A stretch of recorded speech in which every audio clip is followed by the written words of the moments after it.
So welcome back to the Dadskillz car channel, and today we have a brand new project. So you may have seen in the past various Skoda Fabias and things on the channel. We did various bits and pieces, brake pads and stuff. That's gone, sold, and now I've been able to have a small amount of money to invest in a project car, which is great. And as you've seen probably from the thumbnail, we've managed to get ourselves a very early Mini Cooper in red. Very nice. It's not a Y-Reg, sadly, but it is early. Now we're going to have a little look around it, and we're going to see all the problems it's got, of which it's got a fair few. So the first thing we're going to do, we're actually going to start it up and try and move it, because I need it on the drive in a different place to where it is at the moment. We've got our loyal fan base there.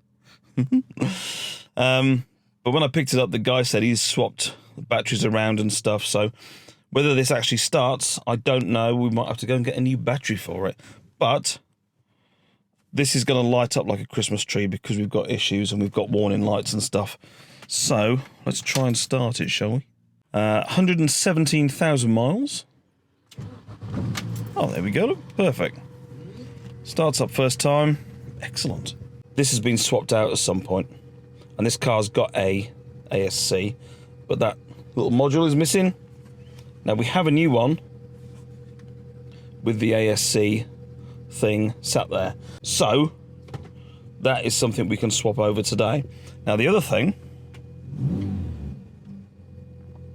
that he told me about was the oil pressure light had come on, and I've been down to JR Car Parts this morning and got one, but it's not showing on there, which is interesting. Okay, great. I'll move the car, and now we've got all our warning signs that we wanted to come back. So we've got the oil pressure light, got the ABS pump light, and then we've got the brake light, and don't think it got bled properly after he took the ABS pump off, cleaned it, put it back on, so the brakes don't work, so we won't be going far in it today. Then we've got another warning light up there, so let's turn it off and have a look around the outside. Okay, so the first thing we've got is that. Oh, that does stay there, but that needs a bit of an attack with some lubricant. Ooh. Let's start the front, shall we? So there's no rust I've seen anywhere, but we've got a bit of a cracked number plate. You know I won't be able to resist changing that. And then we've got a little bend and a little crack in the plastic on that. And then we've got some of the chroming coming off there. Then on the front bumper, you can see that. Oh yeah, there we go. We've got various peeling lacquer. So that's something we can sort out. The headlights are dull, but not horrendous. It's very straight. It's incredibly straight. It's really good for a 20-odd-year-old car. So we have some work to do on these wiper arms. Bring those back nice.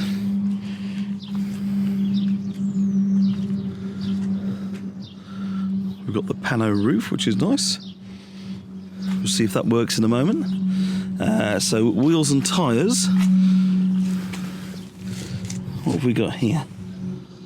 A GT. Champiro. All the tyres all the way around look like they'll see us through the summer. That's cool. We've got the locking wheel nut, most important, and we've got the centre caps as well. But we'll leave those off for the moment because I want to take the wheels off and have a look. You probably won't know. It's just a little mark there. Half decent tyre on the back again, same make as the front, which is good. Backlights, dullish, but not an issue for the moment. And then that fog light, that reverse light will need changing by the look of it. It's a bit cracked and dull. And I may even have some ideas for the exhaust. So I think we'll get a set number plates because that's sort of crazing there. And then we've got some quite bad lacquer peel and whatever on the boot. Wiper is shagged, so we'll get a new one of those. Now let's have a little look inside here. So the first thing, gas struts. Put them on the list. And in here, I did notice we've got a bit of water, certainly down there. I think this is a common thing. And I don't know what is going on there with that. There's something loose, or it's been covered up with some silicone. So that's going to be interesting.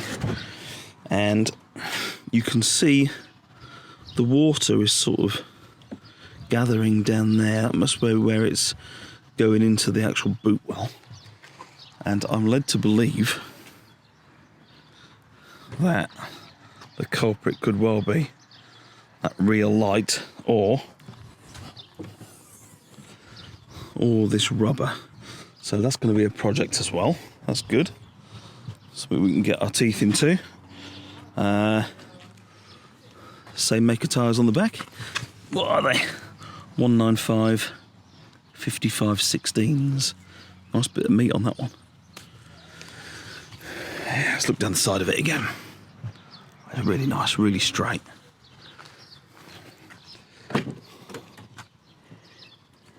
That one opens and stays open without such a click.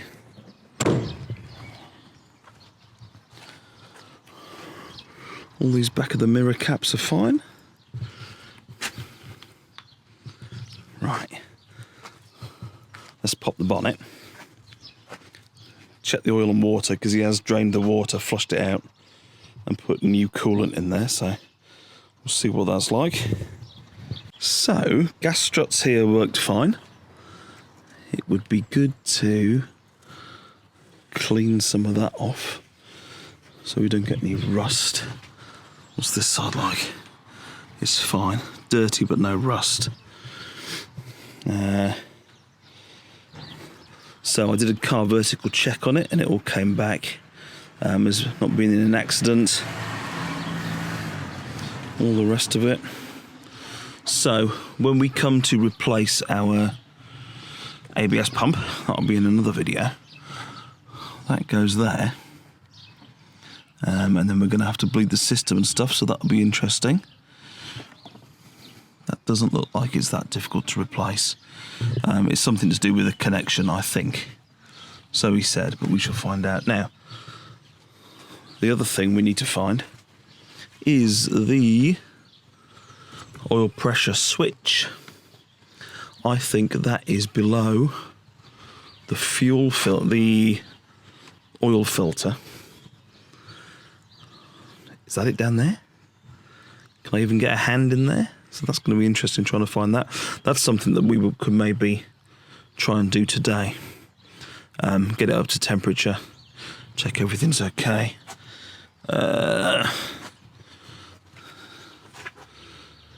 What have we got then? Is that an expansion bottle? Expansion bottle. Yeah, looks a bit grotty in there, doesn't it? Looks a bit interesting. We may top that up and we may actually reflush that at some point. So, has it actually kept its brake fluid in there? Yeah. We'll check the oil level in a moment, but I've started it up, so give it time to settle. But yeah, nice. Nothing white and grotty in there. That's cool. Nice. Okay, let's have a look inside, shall we? Just before we have a look inside, any Mini owners out there, what's this all about then? So, you can lift up the boot with a parcel shelf, but the bloody parcel shelf stays where it is. Is that a common thing? Slightly annoying. Okay, back inside. Lots of little bits in here. This oddness just flaps around. So we'll put that up there. Is that the same? Yeah. That's a bit floppy. Well, the clock works, which is something interesting. Now, does the Does the pano roof work? Ooh, which way do you press it? Oh, that goes up. So, press it. Up. And then you can also... Ooh, nice. Cool. That works a treat. Put that back in. Nice. In the back, he's got another one. That is just a window. That's cool. Now, as you can see, the headlining is shagged. That's cool. I've always wanted to do a headlining. He says never done a headlining, and I know probably never want to do another one, but that's going to be an interesting one. We've got my window. Does that work? Wow. Small amount of noise on that one. Does that one work? No. I can hear a relay going, but it's not doing anything. So that would tell me it's probably not that switch, and it probably won't get improved by putting that on. Cool, that's something to look at. We've got an aftermarket stereo thing. I don't think that'll be staying. I think we'll go for something Bluetooth and DAB. So from the outside, I showed you we didn't have any of these caps on. They're in here. I think stay in here for a minute. One of them is missing their centre. So I've already ordered up some more centres, so they look quite nice. It's a bit grubby. It could do with a hoover. Seats could do with a good clean. There's some sort of, I don't know what that is, man meat or something down there. These mats will go. And I've got a nice set of rubber ones coming. You know that's what I like to do. And then this centre console bit is all a bit waffy, if that's actually a word. Oh, that comes off. When we take this out, we'll leave it loose because I've actually ordered a little cubby to go in the back there. So, we've seen around it, we've seen it's got its issues. I think we're going to have a go at taking this out. I managed to find the right tool to take these side bits off. And judging by the new one, I take it there must be some sort of screws going there somewhere. How do these come off?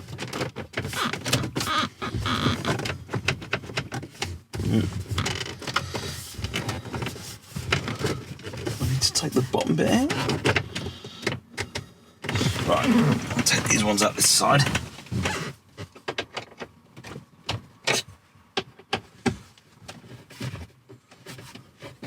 Right, okay, something like 40s, T40s maybe, I don't know if that's the right term, but 4 of them out to each side of these things. They're moving. Now I seem to remember him saying something about this unclipping. Is it as easy as that? Do I need to take it all the way out? Is there a screw anywhere? That came off with some pulling. That must stay where it is. That one off. That one out. Here we are. So I was right. We have Torx head there, Torx head there. Get this out and plug the next one in. Let's put it over there so you can see.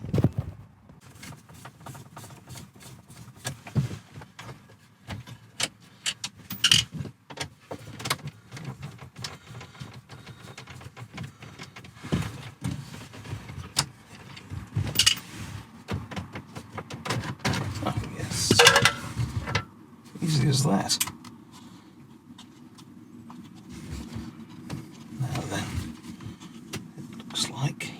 That in,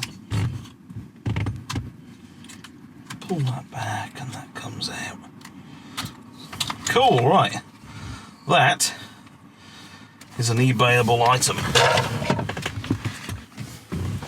Next, same bit in reverse.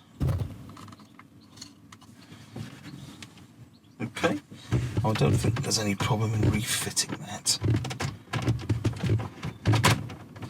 Ooh. I think we will refit it, just so I can't lose the screws out of it. But we'll leave all the fascia off for the cubby that's going to go down there. And also, who knows, we may end up getting a radio quicker than we thought. So I looked at a wire edge, one of these, and it soon got out of my price range. But what I did notice, and what made me go for this one, was that the spares are so easily available and so cheap. It's unbelievable. So I've got to be honest with you, I didn't pay enough attention beforehand, but I think that's the traction control light. But when I touch that, it doesn't do anything. So I can't be sure that I've done anything. So that's cool. Let's try and solve a different problem, shall we? Here we are, looking down the back of the engine. There's our new oil pressure switch. I haven't got a spanner big enough. It's like a 20 something, maybe 24 or something. So we're going to have to try and get this in there. We're going to have to do it by feel from on top, so there won't be a lot for you to see. I know there's a little tab I meant to pull out to be able to pull the electric connection off, but something I have noticed on the MOT, it said a small oil leak, minor. I reckon it's coming from the seal on the back of this. It seems to be dripping down the back, so that's another thing we'll have to do. Take the rocker cover off or whatever it is and get down there. So that escalated quickly, didn't it?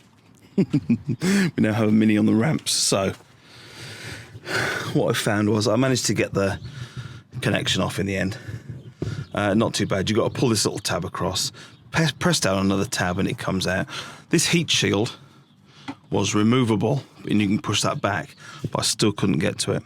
So now we're going to have a look underneath and see if I can actually get a spanner on it. I need to be honest with you there, that got a little intense down there. So here's the old one.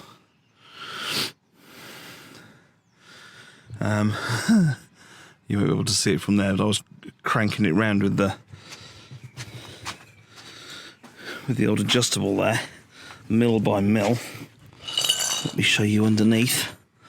So, silly me thinking there won't be a lot of oil come out of there, just be a little bit in the filter.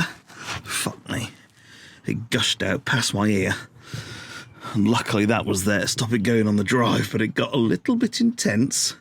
The first day of owning a Mini, there it is, new one in, and as you can see, there's a lot of anti-corrosion been going on under here, isn't there? Now on the MOT report it did say subframe rusty, but not deteriorated at all, so at some point, I've no idea how people do this, but it needs jet washing off under here. Get all the rust off there, rust remedy, and then maybe some stone chip or something. But that's a job for a future date. Cool, right, let's get it off. I need to top the oil up because that went somewhere past my ear, and then we'll see if we've solved that problem. So, top the oil up. We've still got an oil pressure light. Houston, we may have a small problem, so join me again next time on the Dadskillz car channel, where we replace the engine in a 2001 R50 Mini. So sad.